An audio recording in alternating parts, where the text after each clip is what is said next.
अनीता राजकुमार जी। जय जय राधे श्याम। जय जय राधे श्याम महाराज जी। महाराज जी, मैं गर्भवती हूँ। नाम जप, महामंत्र और आपका एकांतिक वार्तालाप कृपा से रोज सुनती हूँ। कार्य की व्यस्तता के कारण भागवतिक ग्रंथ जैसे गीता जी, भागवत जी आदि नहीं पढ़ पाती। क्या मेरी संतान भागवतिक गुणों वाली हो सकती है? कहा नहीं जा सकता। ध्रुव जी महान भागवत हुए और उनके वंश में महाराज बेन हुए, बहुत ही दुष्ट स्वभाव के, नीच प्रवृत्ति के। बस ऐसे ही ध्रुव से उनके जो पुत्र हुए, फिर उनके बस ऐसे मतलब 2-3 पीढ़ी महाराज अंग के पुत्र बेन, स्मृति आ गई। उनकी मां का नाम सुनीता और पिता का नाम महाराज अंग और पुत्र का नाम बेन। महान धर्मात्मा जो अंग थे, महान धर्मात्मा, भगवत भजन करने वाले। और मां जो थी वो अधर्म के वंश की थी। मां का विशेष प्रभाव पड़ने के कारण पुत्र में दुष्टता इस कोट की आ गई कि महात्माओं ने मार डाला। जब राजा बनाए गए, घोर अत्याचार, घोर पापाचार, तो बहुत से सिद्ध संतों ने जाके उन्हें मार दिया। फिर उनकी दाहिनी भुजा से भगवान पृथु और बाई भुजा से महारानी अर्शी प्रकट हुई। तो अब ये नहीं कहा जा सकता कि हम नाम जप कर रहे हैं, हम कथा सुन रहे हैं, इसका प्रभाव पड़ सकता है, पड़ता है।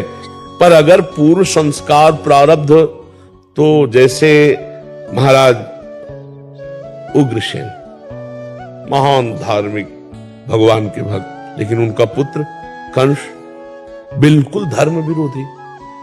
तो ऐसे कई जगह पाया गया। अब जैसे उल्टा पाया गया, हिरण्यकश्यप महान धर्म विरोधी, प्रहलाद जी महाभागवत, पुत्र पैदा हो रहा महाभागवत। और ये नहीं कि नारद जी से ही उनकी बुद्धि बदली, नहीं, नारद जी ने देखकर कहा था इसके गर्भ में वो महाभागवत है, देवराज इंद्र तेरी क्या सामर्थ्य है, काल भी नहीं मार सकता उसको जो इसके गर्भ में, क्योंकि प्रहलाद जी गर्भ में थे। तो इसका ठीक निर्णय एकदम नहीं किया जा सकता, पर शास्त्रीय पद्धति है।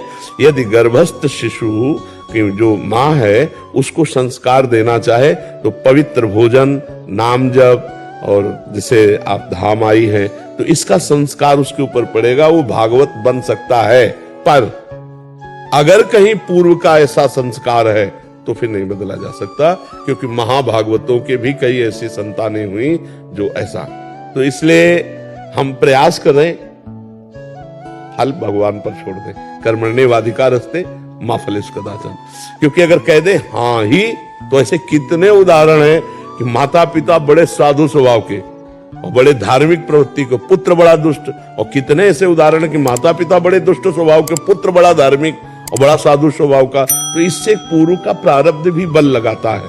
तो अगर पूर्व का प्रारब्ध जोरदार हुआ तो भक्त बन जाएगा। अगर पूर्व का प्रारब्ध हे प्रवृत्ति में जाना है तो आपका भजन उसकी सुरक्षा करेगा, उसको बढ़ाएगा, पर वो भक्त ही बनेगा, ऐसा नहीं कहा जा सकता। प्रभु से प्रार्थना करें कि ऐसा भक्त बालक पैदा हो तब भी महाराज जी। अगर कर्म उसके वैसे हैं, खुद के भी और बच्चे के भी, तो फिर हाँ, फिर तो मंगल ही होगा। लेकिन कभी कभी बहुत संस्कार के बुरे प्रारब्ध वाले बच्चे, अब जैसे आत्मदेव ब्राह्मण, कितना भजनानंदी, कितना धर्मात्मा, जिससे पुत्र के रूप में धुंधकारी, संबंध से ही तो आया, उनकी बहन का लड़का उसने गोद में लिया उस संबंध से। तो धर्मात्मा पुरुष ने क्या धर्म की कमी रखी थी, लेकिन संस्कार होते हैं, कर्म भोग भोगना होता है। तो अगर अच्छे कर्म भोग भोगने तो अच्छा पुत्र पैदा हो गया, देख देख के आनंद होता है, उसके कर्म सुनकर आनंद होता है। और ऐसे पुत्र पैदा हो जाते हैं कि उनके कर्म सुन करके दुख होता है, और वो माता पिता को अपने यौवन अवस्था में कष्ट भी देते हैं। बहुत मारा आत्मदेव ब्राह्मण को, और माँ को इतना मारा कि वो तो कुएं में गिर के मर गई। भागवत में कथा है, पढ़ के देखो। तो ये थोड़ा पर्दा लगा हुआ है, इसको फाइनल में नहीं कहा जा सकता कि हाँ, ऐसा नहीं कहा जा सकता। एक वृद्ध माता जी मिले थे, वो कह रहे थे कि घर वालों ने भगा दिया बेटा बेटी ने, तो अभी कृपा ये हुई कि वृंदावन वास मिल गया। उनके ऐसे तिरस्कृत करने पे शायद ऐसे फंसी रह जाती, तो कोई संयोग बनता है कैसा भी महाराज जी। हाँ, और इसमें भी जैसे अपने प्रारब्ध, मान लो इनके हैं भोग के अच्छे, तो सात्विक और ऐसा पुत्र, और अगर इनको भोग भोगना है तो वो फिर क्रूर स्वभाव का प्रकट हो सकता है। ये सब करने पर भी मतलब इस पर फाइनल नहीं किया जा सकता, क्योंकि पूर्व प्रारब्ध उस जीव का क्या है, कौन आया इस गर्भ में, इसका हमें तो पता नहीं ना। ये भगवान जानते कि कौन आया है गर्भ में और वो किस कोटि का है, कैसा प्रारब्ध, ये पर्दे में रहता है, ये तो भगवान ही जानते।